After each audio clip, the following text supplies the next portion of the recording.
At finally, mayroon na tayong coffee na maiinom sa tabing dagat.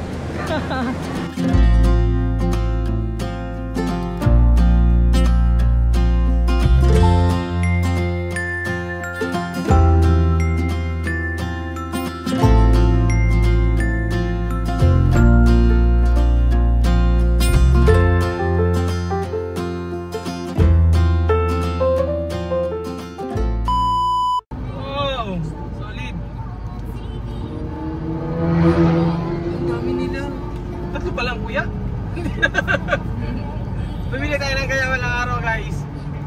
Ngayong araw, ang mission natin is magpunta ng Nagtabon Beach or private beach para makapag-sunset. Ayun ang mission natin ngayong araw na to. Pero bago ang lahat, intro muna natin yan. At kung di ka pa nakapag-subscribe sa aking YouTube channel, please click the notification bell para updated po kayo sa mga bagong video na ginagawa ko. Ganito at marami pang iba. O subscribe ka na. Intro mo muna yan. Doon na tayo magkita-kita.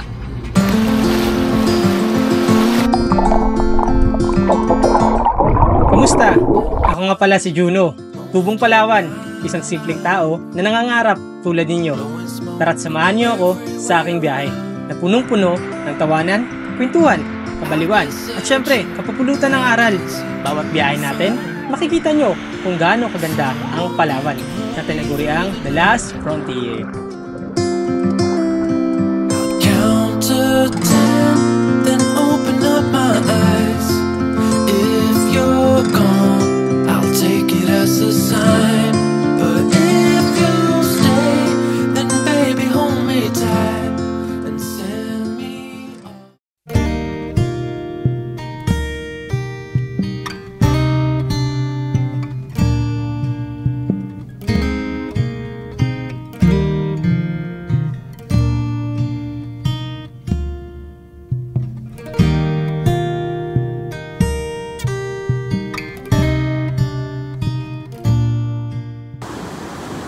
So yun guys, finally nandito na tayo sa private beach na tinatawag ko na napakaganda. At the same time, walang tao.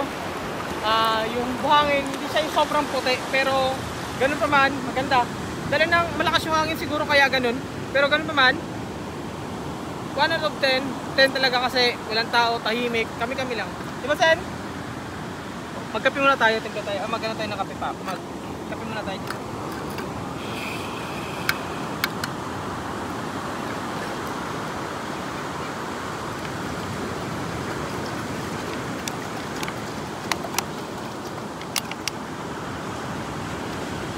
Coffee muna tayo para meron tayong lakas.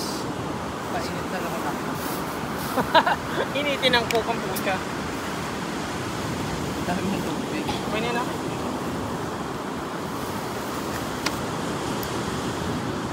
Yun nga, kagandahan sa lugar na to, walang tao. Kung makikita nyo yan. Diba? Walang tao. Kami-kami lang. Bala sa Jeremy. Oy Sen, hi Sen. Hi kuya. Hi ate. Yan, mga bata dito. Yeah, walang tao dito. Kami lang talaga. Tapos ang lakas ng alon ngayon, no? Yan, hindi niya kaganda dito. Sarap mag-relax. Pero ayoko maligo. Lamig ang tubig. Tara, tara. Kape muna tayo. Yun yung pinaka-goal natin. Magkape sa tabing dagat. Yun guys, ang ganda ng lugar na to. Ganda ng spot na to. Perfect na perfect para sa mga taong gustong mag-relax at magmuni-muni. Ay, ganito kagandang lugar. Di ko to pagpapalit. Sabi nga ng iba, nasa paraiso ka na, aalis ka pa ba? Tapos magkakape ka sa ganito kagandang view. Sarap. Punta tayo din sa unahan. Nakita ko kasi doon sa taas, meron ng ilog na malaki. Tingnan natin kung ganda yung ilog, kung pwedeng liguan. Tara!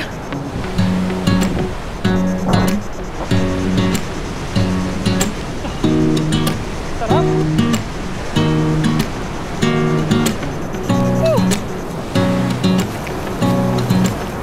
Wala rin yung ilog ah.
Finally, mayroon na tayong coffee na maiinom sa tabing dagat.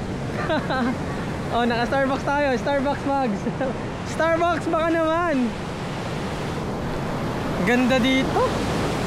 Napakapayapa. Tahimik na tahimik. Kalmado ang lugar. Sarap magkape sa ganito. Mga kasama natin sa likod, nagkakape rin. Gustong gusto ko yung spot na to. Noong 2019, 1920, madalas ako dito bumupunta. Tapos, nangunguha kami doong ranga-ranga. Yung mga shells, alam niyo yun? Kung alam niyo yung shells sa ranga-ranga, na kami nagakuha, naninisid kami. Tapos, minsan may pana kami, pero pana namin hindi pa maganda nun. Ito ngayon, meron akong pana sa bahay kung magkataon, balang araw. Pag kalmado na, mamana tayo ulit. Balik tayo sa free diving. Pero ngayon, dahil malakas ang alon, look, hindi siya pwedeng languyan ng mamana. Delikado. Baka tayo yung mawawala sa mundong ito. Pero ngayon, ito lang muna yung natin setup. Magkapi sa tabing dagat at pagmasdan ang mga alon. Yun lang, wala nang iba. To be honest, pangarap to ng karamihan. Pangarap ko rin naman ito. Ganitong buhay, simple lang, masaya. Tapos ganito, napapakita ko yung ganda ng Palawan, ng Puerto Princesa City. Nalulungkot lang ako kasi gaya ng mga sinasabi ko sa aking vlog itong mga nakaraan, na ang Puerto Princesa is nadadaanan na lang ng mga turista. Kahit nga mga taga Manila, Cebu, o sa ang lugar sa Pilipinas, hindi na dito tumatambay sa Palawan o sa hindi na tumatambay sa Puerto Princesa. Pagdating nila dito, rekta na agad sa El Nido, Port Barton, San Vicente, which is hindi ko sila masisisi. Bakit? Kasi yung mga lugar na yun magaganda, lalo na yung Balabac. Pero ang akin lang, sana pag magstay kayo or magpunta kayo ng Puerto Princesa, mapadaan kayo, magstay kayo, mag-spend kayo dito kahit mga 2 days lang o 3 days para ma-experience nyo yung ganda ng mga beaches, falls, river, mga pasyalan. May mga masarap din na kainan dito. Mga activity sa dagat, lagay na free diving, swimming, ano pa ba? O pwede kayo mag-island hopping sa Honda Bay. Basta maraming pwedeng puntahan dito, hindi lang basta Puerto Princesa City. Na simple lang, maganda ang Puerto Princesa City para sa akin ha. Kaya highly recommended ko sa inyo. Lagi ko sinasabi na sana dumaan kayo dito. Message ako kung mapadaan kayo dito. Pwede nyo po akong gawing tour guide, or pwede naman yung meet and greet lang. Ganun tayo, kita tayo, magkain.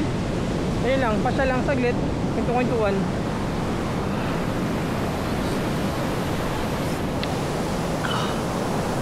Sarap dito. Gusto ko to magkape. Magkape sa tabing dagat habang nagsisunset. Kasama yung mga kaibigan natin. Mahal sa buhay, ganun diba? At oo nga pala, yung pinakita ko sa inyong bahay nakaraan, or yung kasama ko sa vlog nakaraan, pinakita ko sa inyong bahay, ayun yung pinagkakabisihan ko. Mayroon tayong kaibigan na taga ibang lugar, pumunta ng Palawan, pumunta ng Puerto Princesa City. Nailibot ko sa Puerto Princesa City at na in love. Tapos napunta ko siya ng El Nido, Port Barton, San Vicente, kung saan saan. Na in love sa Palawan, nagtayo ng nagbili ng property, nagpatayo ng bahay. At ngayon, malapit na matapos yung bahay na yun by May. Matagal pa pala, matagal pa. By May matatapos na yun. At napakagandang lugar na, at napakagandang spot na nabili niyang lupa, o napili namin lupa para pagtayuan ng kanyang retirement house, diba? Kaya sa mga nagbabalak magkaroon ng property or ng bahay dito sa Palawan, message nyo lang ako. Tapos minsan, ganito gawin natin pag nandito na kayo, puntahan ko kayo, daanan ko kayo, magkape tayo sa ganito kagandang lugar. Payapa, diba? Sarap. Napakapayapa ng ano ko, ng kinalakihang lugar, Puerto Princesa City. Akala mo walang gantong ganda, wala gantong kagandang beach, pero yung totoo, napakarami. Kaya yun, solid, ganda. Oh, mission success. At kung di ka pa napag-subscribe sa aking YouTube channel, please subscribe my YouTube channel and click the notification bell para updated po kayo sa mga bagong video na ginagawa ko kagaya nito at marami pang iba. Kape tayo.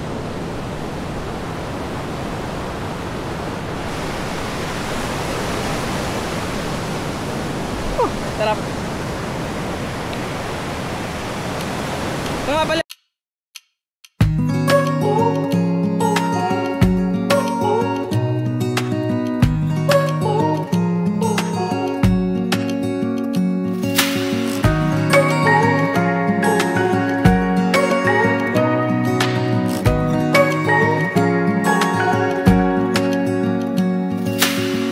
Searching for something that ain't lost. Have we got our lines crossed? We're wasting time on stuff that doesn't really matter, while wishing for something better. I try to fix things that weren't broken, misunderstandings and words unspoken.